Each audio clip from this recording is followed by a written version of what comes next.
Hello, मैं doctor Saumya. आइए चलते हैं सर से डिस्कस करने कि एलर्जी क्या होता है। Hello sir. हेलो।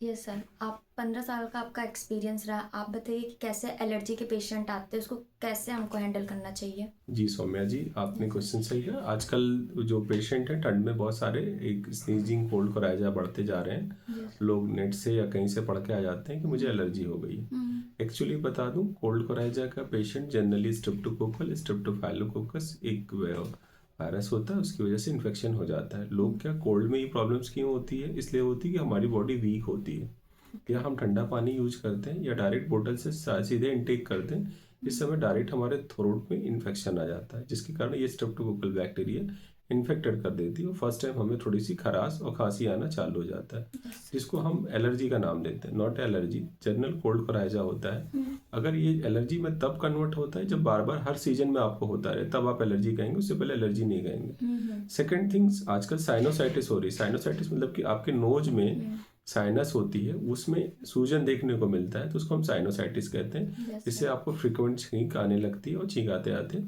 आपको नोजी आने लगती है, उसमें से थोड़ा सा सिक्रीशन म्यूकस सिक्रीशन बढ़ जाता है। इस वजह से देखने को बहुत ज़्यादा मिलता है। होम्योपैथी में इसका बेस्ट ऑफ ट्रीटमेंट है। मेडिसिन बहुत सारे हैं, लेकिन हर वीडियो की तरह मैं भी बताऊंगा, अपने नज़दीकी डॉक्टर से पूछ के तभी दवा लें, ऐसे ना लें।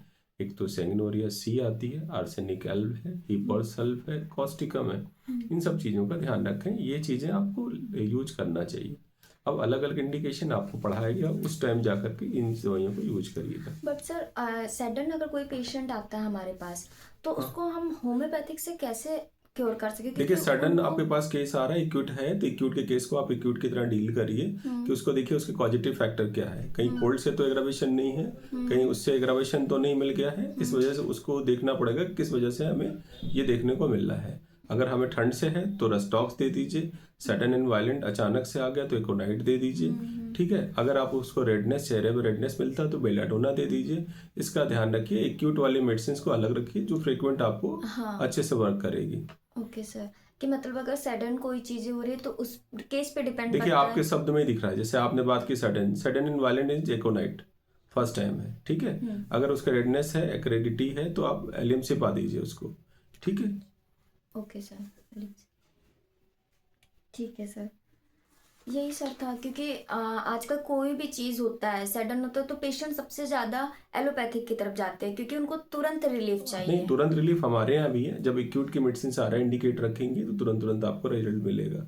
इस पे हाँ। आपको एलियम सिपा याद रखिए, ब्राइनियल भी याद रखिए, आर्सेनिकल भी याद रखिए। आपको हिपरसल्फ हो गया। ये एक इन सब, थेराप हो गई मेडिसिन का, हाँ, अब एक हम थेरापेटिक मेडिसिन कॉन्स्टिट्यूशन। है जिसे आपको तुरंत पॉजिटिव फैक्टर देके उसको इमिडिएटली आप क्योर कर सकते हैं। एलोपैथी से तेज वर्क करती है। ओके। और अपने पेशेंटों को बताइए कि अपने घरों में इन सब मेडिसिन को रखते चलें। यस सर, बहुत ज़रूरी है कि अगर सडन कोई हाँ चीज़ हो रही है तो मेडिसिन अवेलेबल होना चाहिए जी हर जी जी जी, घर बहुत में। ज़रूरी होता है ये अवेलेबल होना। ठीक है सर। थैंक ठीक यू। है, थैंक यू सर।